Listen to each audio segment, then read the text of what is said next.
Bonjour à tout le monde. Je salue encore mes prédécesseurs pour leur exposé. D'abord, je remercie ce centre et c'est bien d'avoir commencé par l'identité nationale, ce qui pose un problème. Mais le vrai problème, ce n'est pas de poser les questions, mais c'est la capacité de s'écouter, écouter le point de vue, de ne pas essayer toujours de faire noyer le poisson, comme nous savons très bien le faire. Et ça, c'est une expertise mauritanienne. Parce que ici, d'abord, il faut lever les amalgames. Il faut lever toute l'amalgame, toute ambiguïté pour cette question, avant de venir sur ce qui s'est passé. Il faut que les gens sachent que la Mauritanie, le congrès d'Alleg, quand on revient à l'histoire, nous savions très bien qu'il y avait 3 positions. En tout cas, pour ceux qui essayent toujours de faire l'amalgame, de mélanger les événements, d'essayer de rendre ce problème plus relatif, de le simplifier au maximum possible, en essayant de ne pas montrer le caractère grave de ce qui s'est passé. Au niveau du congrès d'Alleg, vous savez comme moi, très bien, je ne fais que vous rappeler cela, il y avait une tendance qui voulait que la Mauritanie se rattache au Maroc. Mais on n'en parle pas, Le feu Babana, et vous le savez très bien. Maintenant, on met toujours l'accent sur le côté Sénégal, Mauritanie-Sénégal, parce que les négro-mauritaniens ont des liens familiaux, historiques, culturels avec le Sénégal. Ça montre tout le problème, tout le caractère, l'identité, ça vient là où on a faussé. Il y avait une entité qui voulait que la Mauritanie se rattache vers le Maroc. Les gens ne pèsent pas la gravité de cet acte. Il y avait une autre position qui voulait que la Mauritanie se rattache vers le côte sud, qui est le Sénégal, et d'autres qui voulaient en faire un projet unique, un État central. Ça veut dire quoi? On a obligé tout le monde à aller dans le même sens, mais nous n'étions pas encore prêts.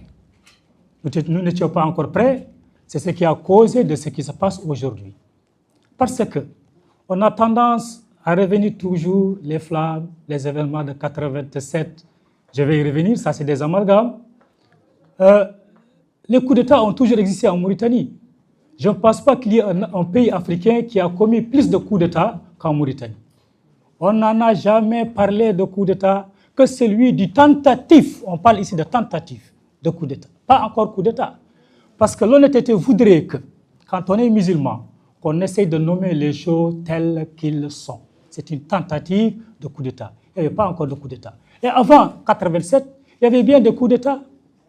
Il y avait bien des coups d'État qui ont échoué, qui ont réussi. Mais on n'en parle pas. Après 87, il y a eu des coups d'État. Le coup d'État de 2003 qui a fait des morts, qui étaient d'une seule communauté, mes amis, qui étaient tous, ou bien, je peux dire que d'une seule région, plus ou moins d'une seule région, oui. Le coup d'État, oui. السلام عليكم. بنذكر عن فيلم سمحوا لي. طالبين من الساعة من القاعة الصمت. حد منا لا يتكلم. لا ينعطى الدور، لا عاد محاط يتكلم وتوف. Voilà. Ce que je disais tout de suite, voilà la preuve. Mon prédécesseur a parlé des choses. Je suis sûr et certain qu'il y a certaines qui sont là, leur cœur se brise. Mais au moins, ils ont l'intelligence, la culture d'écouter. Et moi, j'en fais partie. Et la preuve est là. On ne va pas entendre la vérité quand elle vient. Et j'espère que ça ne se répétera pas. Bien. Je dis qu'après 2007, il y a eu un coup d'État qui est le plus meurtrier de l'histoire des coups d'État en Mauritanie. Mais ces auteurs, où sont-ils? Qu'est-ce qu'ils sont devenus? Des anciens députés, des anciens maires, des politiciens qui ont le récépissé, partis politiques, d'autres qui ont même allé jusqu'à demander le suffrage des Mauritaniens. 2 poids, 2 mesures. Et autres encore, les prémices qui montraient que la Mauritanie n'allait pas sur la même voie, sur la bonne voie, du moins. Mais les événements de 60, après l'indépendance, les événements de 66, on a tendance à dire que c'est les négro-mauritaniens. À chaque fois que les négro-mauritaniens ont écrit quelque chose, sur la problématique des problèmes de la Mauritanie, on a tendance à voir ça ethnique, racial. Mais le contraire, on ne le dit pas.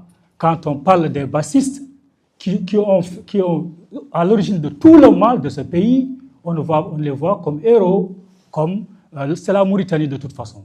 C'est la Mauritanie. Mais en 1966, ce sont des intellectuels qui ont écrit un manifeste. Et dans ce manifeste, qu'est-ce qu'ils disaient? Ils n'appelaient pas à la violence, ils n'appelaient pas à la séparation, ils appelaient tout simplement, ils dénonçaient des discriminations raciales qui se posaient dans ce pays. Ça veut dire que cette discrimination n'a pas commencé d'aujourd'hui, elle a commencé depuis à la veille de l'indépendance. En 1987, je dis, on a eu des coups d'État. Mais ce coup d'État n'est pas à l'origine de ce qui se passe aujourd'hui. Il faut penser pourquoi ce coup d'État a eu lieu. Parce que les discriminations ont débuté depuis l'indépendance jusqu'à arriver en 1987. Et ils ne font que suivre leurs prédécesseurs, leurs frères d'armes qui ont commis des coups d'État avant eux. Donc, mais voilà, l'amalgame est là. On ne va pas parler de coup d'État de 87, tentative de coup d'État de 87, parce que c'est des négro-mauritaniens, c'est des Mauritaniens, ils n'ont pas le droit de faire de coup d'État. Et pourquoi? L'autre côté, les Arabes peuvent le faire à chaque moment qu'ils le veulent, dans n'importe quelle condition, même d'émettre un président démocratiquement élu, Yarahmou, Sidi Cheikh Abdallah. La position, c'est ça. Donc, l'autre chose, on nous dit le manifeste des négro-mauritaniens, parfois, j'entends, c'est à l'origine. Mais le manifeste, l'État mauritanien a eu l'indépendance depuis 1960. Il y a eu le manifeste des 66. Il y a eu même d'autres événements qui ont suivi. Il y a eu les BDG, si on revient encore plus anciennement dans l'histoire. Le manifeste des négro-mauritaniens, le premier écrit par les flammes, n'appelle pas à la violence, que quelqu'un me montre l'original de cette manifeste qui appelle à la violence ou à la séparation. Par contre, elle dénonce les discriminations raciales avec des chiffres à l'appui. Avec des chiffres à l'appui. Et à la fin de ce manifeste, qu'est-ce qu'on appelle? On appelle Ol-Jalab. Ça veut dire que quelle que soit la gravité de ces problèmes, on peut toujours les résoudre. Et d'ailleurs, ce qu'on ne s'est jamais parlé, mais quand on se parle d'une manière négativement. Il suffit que la personne commence à parler et puis voilà, donc différemment, ou d'essayer de donner son point de vue et que les grimaces commencent. Et ça apparaît dans cette salle, comme ça apparaît dans d'autres encore salles. Le manifeste des négro-mauritaniens, ça dit que les événements de 66, ils ne sont pas à l'origine de ce qui se passe, non, ils ont été les conséquences des politiques discriminatoires avant la création de l'État mauritanien. Mais le bassisme, quand on parle, elle est rentrée en Mauritanie dans les années 70, mais les gens oublient que dans les années 70, c'est avant le manifeste avant les flammes de 83. Mais quand on dit dans les années passées, quand ils répétaient dans le riz de Nouakchott, avec le feu, avec les flammes, avec tout, avec du sang, on va arabiser ce pays. Mais moi, arabiser le pays, maintenant, vous voulez qu'on parle de l'identité, par exemple. Mais vous ne voulez pas me reconnaître, moi, en tant qu'entité. Je ne le suis pas, je suis mauritanien, de père, de grand-père, mais je ne suis pas arabe. Dire que je ne suis pas arabe ne veut pas dire que je n'ai pas les arabes et que je n'ai pas droit dans ce pays. Mais ces choses graves de cette organisation, qui est à l'origine de tout le mal, on n'en parle pas ou on en parle peu. Et voilà encore, je dirais, désolé pour ce pays qui est là, la Mauritanie. Donc, et maintenant, si je reviens de ce qui s'est passé exactement, d'après avoir levé toutes les amalgames. Parce qu'on a dit qu'on n'a pas mis les auteurs de tentatives de coup d'État de 87 dans le passif humanitaire. Parce qu'au moins ces gens-là ont été jugés, même si nous savons très bien que les conditions ne sont pas réunies. C'était des conditions injustes, raciales et racistes même, je peux dire. Ils ont été exécutés. Mais il y a eu un jugement, même si c'est un jugement de façade, au moins. Donc, maintenant, quand on dit toutes les victimes, il y a beaucoup d'acteurs politiques, des flammes, qui ne sont pas des flammes, qui sont victimes. Mais on n'en parle pas, nous on n'en parle pas, parce que si on la jette dans la liste, elle va se grossir. elle va se grossir encore. Nous parlons de ces événements parce que c'est ce que vous nous avez dit, 89, 91. Mes amis, certains ont toujours porté le chapeau au Sénégal. Mais pourquoi la guerre Sahara n'a pas poussé l'État mauritanien à expulser tous les Mauritaniens qui ont des liens avec des Sahraouis? Parce que c'est des Arabes.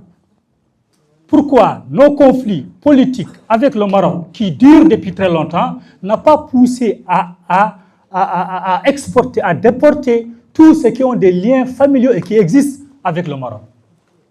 Mais pourquoi? C'est quand il y a un conflit avec le Sénégal et que tous les Kouars, comme vous le dites, tous les Voulane, tous les Soniké, tous les Soniké, tous les Wolofs doivent traverser la rive.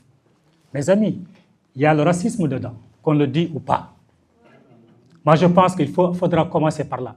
Quand la Mauritanie a adhéré à l'ONU dans les années 60, les pays qui l'ont soutenu, c'est le Sénégal et un peu la Tunisie. Le monde arabe, c'est lui que nous voulons coûte que coûte attacher toute la Mauritanie. Elle ne l'a pas soutenu, c'est la vérité. La crise de 2007, ici, 2007 en Mauritanie, quand Moula Abdelaziz a fait le coup d'État chez Ousseid Abdoulaye, mais c'est le président sénégalais qui a fait la navette avec son âge de 80 ans, des tours, va-et-vient entre Nouakchott et Dakar pour régler ce problème. À cet instant-là, on n'a pas vu le Maroc, on n'a pas vu la Tunisie, on n'a pas vu l'Algérie. Donc, il faut qu'on soit un peu honnête avec nous-mêmes. Tous, il faut qu'on soit encore honnête avec nous-mêmes. Si la guerre, si les conflits mauritano-sénégalais peuvent conduire à des exécutions, la guerre Sahara devrait être le même. Nos conflits avec le Maroc devaient être la même chose. Mais ce n'est pas le cas. Maintenant, pour ce qui s'est passé en Mauritanie, en tout cas ce qui s'est passé en Mauritanie, c'est un génocide dévoilé. En tout cas, toutes les caractéristiques, ce n'est pas moi qui le dis, toutes les caractéristiques montrent que c'est un génocide. Du point de vue juridique, quand on revient à la définition même d'un génocide, du point de vue de l'intention, on peut prouver encore qu'il y avait l'intention. Du point de vue des victimes, qui sont les victimes? En tout cas, ce sont les peuples, qu'on le veuille ou pas. C'est ça la vérité. Un peu avec les autres ethnies, mais c'était les peuples. Pourquoi il n'y a que les peuples qui sont victimes? Vous dites que ce n'est pas tous les Halpars qui sont flamistes. Mais pourquoi alors ce sont tous les peuples qui doivent payer ce prix-là? Il y a un caractère raciste, je le répète. Je dis bien, ce qui s'est passé en Mauritanie entre 89 jusqu'à 92, on enlève le 93, présente toutes les caractéristiques d'un génocide au sens retenu par les Nations Unies en 1948, dont une des conventions reconnaît comme tel tout acte commis dans l'intention de détruire en tout ou en partie un groupe national, ethnique, racial ou religieux. Abstraction faite du débat qui peut soulever l'usage des concepts renvoyant au nombre de victimes, à l'ethnie, à la race, voire à la religion, notamment chez certains massacres commis lors des périodes référenciées dont le bilan s'élève ainsi. Nous avons dit plus de 500 militaires négro-mauritaniens torturés, tués, déportés, radiés. Mais ça c'est clair, le nombre le dit. Maintenant, à Inal, dans ces 500 militaires, on a les noms, hein, ce n'est pas de l'enfantillage. Les noms existent, leurs grades existent. Les veuves, les orphelins sont là, ça existe. Ce n'est pas de la politique, hein. Les noms existent, je vous en prie. Maintenant, à Inal, on dit que, pourquoi à Inal? Pourquoi ce qui s'est passé quand on revient de 87, mais pourquoi 87, 5 ans après ou 5 ans après, à Inal, on exécute 28 soldats pour célébrer le 30e anniversaire de la Mauritanie? Quel rapport avec les Flamands? C'est dangereux quand on n'est pas assez courageux et assez honnête pour lire, pour faire face à ces situations, on ne règle pas le problème. Parce que le mauvais diagnostic conduit à la prescription du mauvais médicament. Et là, on n'a pas fait le mauvais diagnostic. Et à Inal, il n'y a pas que les 28 soldats pendus. Non? En écoutant le capitaine Dja Youssouf Eliman, qui était un des rescapés, il a dit qu'à Inal, ils sont arrivés 150 militaires. Je dis, doyen, vous avez les noms? Il me dit, j'ai les noms, j'ai les grades. 150. Combien en sont ressortis? 90. Ça veut dire qu'il y a 60 qui ont péri la vie à Inal. Et ça, ce n'est pas le tout, hein. Ce n'est pas le tout, mes amis. Les noms existent, je vous le dis, hein. Je vous le dis. Les noms sont là, existent. Et maintenant, et les autres fosses communes à Ochi, à Sorimale, ces fosses communes, ces villageois, qu'est-ce qu'ils ont fait? Et ça, c'est des choses qui sont là, qui sont vérifiables. L'Enferdinal de Simamadou le dit, j'étais à Walata du capitaine Boy Moussa Haroun le dit, et je n'en finis pas encore les humiliations qui ont été faites au niveau de la vallée. À un moment donné, à chaque fois qu'on entendait, en tout cas moi j'étais tout petit, je voyais un parent qui allait au village, on lui demandait, Kari, ça y est, tu me dis, on a Kari, Bela Mousselli, dis à tel, comment vont-ils? Est-ce qu'ils vont bien? Dites-leur que quand la crépuscule, qu'ils ne sortent pas. C'est-à-dire qu'au niveau du Valais, dans les années 90, c'était l'humiliation. Et un doyen que je remercie, Ismail Moul Abdelkader, qui est un arabe honnête, je dis bien, je le dis, qui a écrit le Muezzin de Sarandogu. Dans le Muezzin de Sarandogu, ce n'est pas un Foulani qui l'a écrit, ce n'est pas un Wolof qui l'a écrit, c'est un arabe qui a écrit, c'est un intellectuel qui l'a écrit, c'est un ancien ministre qui l'a écrit, c'est un ancien wali qui l'a écrit, et qui forme encore des walis pour mieux gérer leur wilaya. Il y a toutes les humiliations qui se trouvent dans la vallée. Quel est le rapport avec des mouvements politiques, des courants politiques? Rien du tout. Et vous avez vu récemment, avec la pression des jeunes, parce qu'on ne peut pas toujours nier ce problème. Parce que les jeunes aujourd'hui, ils le savent. On peut tuer des personnes, on ne peut pas tuer l'idée. Aujourd'hui, ce n'est pas les victimes qui sont là, ni les politiques que nous sommes, qui ont soulevé la question. Ce sont les jeunes d'aujourd'hui, âgés de 20 ans, 25 ans, dans les réseaux sociaux, qui ont soulevé ce problème. Ce n'est pas les partis politiques, les veuves sont là, ce n'est pas eux qui l'ont soulevé, c'est la pression de la jeunesse aujourd'hui qui ont soulevé ces questions, qui ont amené Oulfaïda à répondre, qui ont amené Oulsouvi à répondre. Jusque-là, j'ai passé un mois dans les réseaux sociaux, je n'ai vu aucun responsable politique, flammiste, je ne sais pas, AJDMR, appelez ça comme vous voulez, les veuves, ou qui a écrit une déclaration officielle. Ce n'est que les jeunes aujourd'hui. Le danger vous guette, ça veut dire qu'il faut, une bonne fois pour toutes, régler ce problème. C'était vraiment un génocide causé par l'État, un État raciste, qu'on peut le dire. Maintenant, les intentions. L'intention était là parce qu'on est allé les chercher là où ils étaient. Les militaires tués, les fonctionnaires radiés, ceux qui étaient dans le village, qui n'étaient pas imprégnés dans la situation politique, qui n'ont rien à voir avec la politique, humiliés durant 3-4 ans. Donc ça, ces militaires, ces fonctionnaires radiés, ces villageois qui étaient tout au long de la rive étaient tous d'une seule ethnie, ou presque d'une seule ethnie, mes amis. Et plus de cela, il y a combien? Une centaine de villages rayés sur la carte. Mais pourquoi un problème socio-culturel? Pourquoi un problème de mouvement qui amène jusqu'à des tueries? On passe, parce que c'était des militaires, mais qui amène jusqu'à même rayer des villages qu'on ne sait encore. Il y a plus d'une centaine de villages qu'on a encore leur nom. Je vous dis, je parle avec des preuves à l'appui.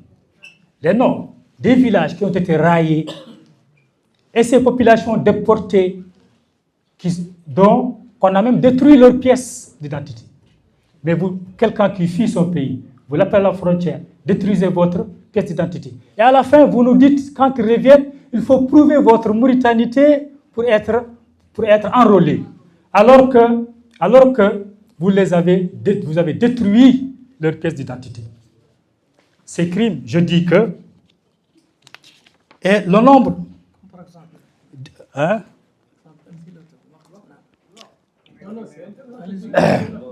je dis, deuxième facteur, le motif. Apparemment, on dit le motif. Mais moi, s'il y a quelqu'un de raciste, il ne peut pas me faire de moi un raciste. Oui, c'est ça la question. Parce que certains, je vois, ils disent que c'est à cause des flammes, mais vous savez, le penchant, on ne parle pas des mouvements bassistes qui ne veulent que le parti arabe qui veut que toute la Mauritanie soit arabe. Mais je vous donne encore une autre preuve.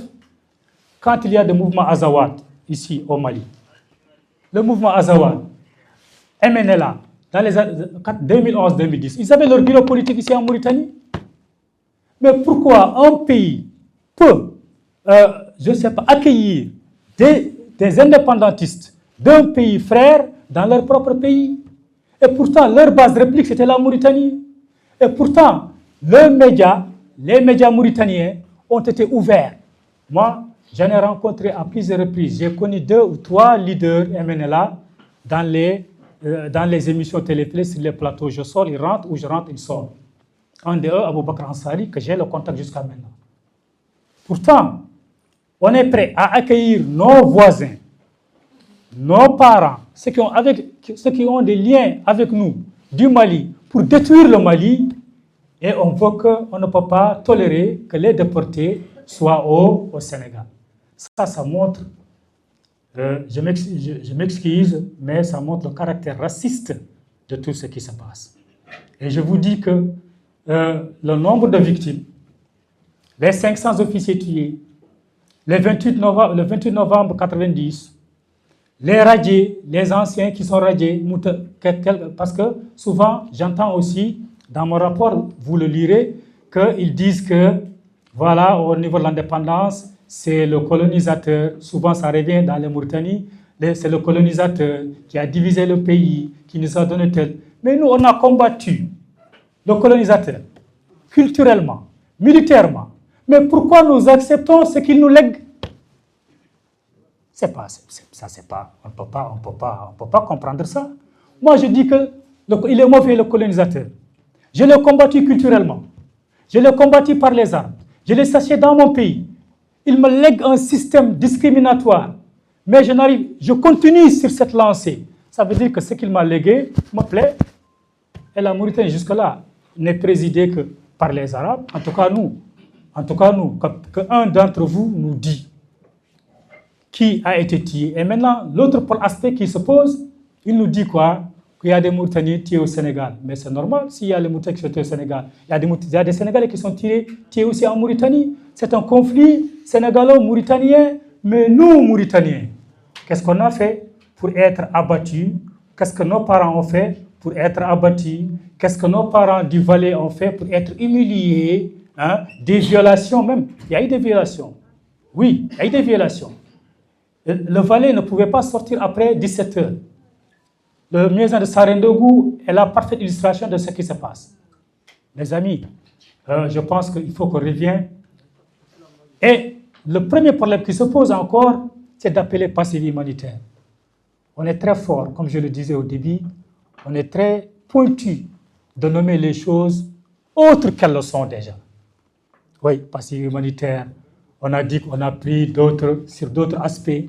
Oui, mais à chaque fois qu'on veut justifier le mal de la Mauritanie, on peut prendre l'exemple de la France, on peut prendre l'exemple des États-Unis. Mais quand il s'agit de rendre la justice, on est miette. On dit que, bon, voilà, dans tous les pays, il y a un problème. Oui, même la France, il y a la discrimination. Même la France a tiré des langues pour exister. Mais nous sommes là, nous tenons. Si nous n'aimions pas cette Mauritanie, si nous n'avions pas la cause de cette Mauritanie, si on ne porte pas la Mauritanie dans nos cœurs, nous ne serions pas là toujours à être victimes des humiliations culturelles, politiques, économiques à la longueur de ces années. Je fais une anecdote et je termine par là. Je suis une victime directe. Je termine sur ça, s'il vous plaît. Je termine victime. En 91, j'étais tout petit. J'avais à peine 12 ans. Et j'étais avec un ami dont le père était un lieutenant marin qui répondait au nom de Ismaïla Diakité. Ce petit était chez moi, on regardait les dessins animés. Donc, comme que c'est un cousin à plaisanterie, Kodendam, Diakité, mon père rentrait dans la salle, nous voyait, on regardait la télé. Il dit ça c'est le petit Niébé. Où est ton papa? Il dit mon papa est revenu hier. Donc, quand c'était chez moi en train de regarder la télé. 10 minutes après, c'était au 6e, on entend les coups de feu. Des coups de feu. Qu'est-ce qui était là? C'était ce type nommé Ismaïla Diakité, que les militaires ont venu prendre de chez lui. En tant qu'homme courageux, en tant que militaire, il refusait. Il s'est armé. Il sait ce qu'il attend parce qu'il sait que tous avec qui il était rentré ont été soit attrapés à partir de Inal ou à Nouadhibou. Il est seul, par la magie ou par l'aide de Dieu, il a fui. On a entendu des coups de feu. Avant qu'ils arrivent, lui déjà, il a ouvert le feu. Il a blessé un officier aux épaules et lui, il a perdu l'âme tout de suite. Le gosse est resté chez moi. On ne comprenait rien. On dansait, on disait qu'il y a teuf. Après, les gens sortent, ils disent que c'est le colonel. Mon père dit au gosse de rester dans la maison. Jusque-là, il ne sait pas ce qui s'est passé. Et enfin, cet enfant a traversé le pays, traversé le Sénégal. Aujourd'hui, qu'est-ce qu'il est devenu? Il travaille aux Nations Unies, il a la nationalité française, il est agrégé en droit public. La Mauritanie a perdu un de ses fils. Et jusque-là, et moi aussi, je suis victime directe de cette... Parce que ça pouvait moi-même m'affecter dans ma mémoire en tant qu'enfant que j'étais. Donc, je termine. Il faut que nous ayons la lucidité. L'honnêteté politique de ne pas tout rendre parce qu'il y a les flammes, parce que tu as daté de coup d'État de 87. C'est pas la même chose. Nous, on ne parle pas de coup d'État de 87 parce qu'on a dit qu'ils ont été tués, même si le jugement est injuste. On en passe. Oui. Et si on dit toutes les victimes de l'État mauritanien, la liste serait longue. La liste serait longue. Parce que là, moi-même, je vais porter plainte. Oui. Parce que moi-même, mon papa a été limogé dans les années 86 jusqu'à 94. On le dit, qu'est-ce que vous avez fait? Il dit que rien. Ben voilà, parce que voilà, l'État ne veut plus de moi. Oui. Qui est rentré au Sénégal pendant quelques années, qui est revenu. Mais moi, alhamdoulilah, je dis que moi, je ne bouge pas d'ici. Moi, je ne vais pas m'exiler, je reste là. Donc voilà, il faut qu'on essaye de regarder le problème face, avoir le courage, l'honnêteté, de ne pas toujours chercher à faire noyer le poisson. Je rappelle les nombres de victimes et je termine. Parce que c'est très long ce que j'ai à dire. Avec le temps, on me presse. Donc je n'arrive même pas à démontrer étape par étape. Les victimes, c'est qui? Ce sont les négros mauritaniens, qu'on le veuille ou pas. Oui, que quelqu'un me dit le contraire. Quel nombre? Il y a plus de 500 militaires, d'après ce qu'on dit jusque-là. Peut-être plus, les noms existent. À Inal, 28 novembre, 28 soldats pendus, mais 150 arrivés, 90 qui en ressortent. Les déportés, plus de 60 000, selon des chiffres officiels. Ce n'est même pas les chiffres de ce que nous avons. Les chiffres officiels, par HCR, les chiffres officiels. Et aussi la vallée, les humiliations qui se sont passées au niveau de la vallée et les fosses communes, Sorimale, Wochi, que moi-même j'ai. Vous venez dans une fosse, vous voyez 5 personnes, 10 personnes dans une seule fosse, avec les noms, la date et aussi l'exécution. Merci beaucoup.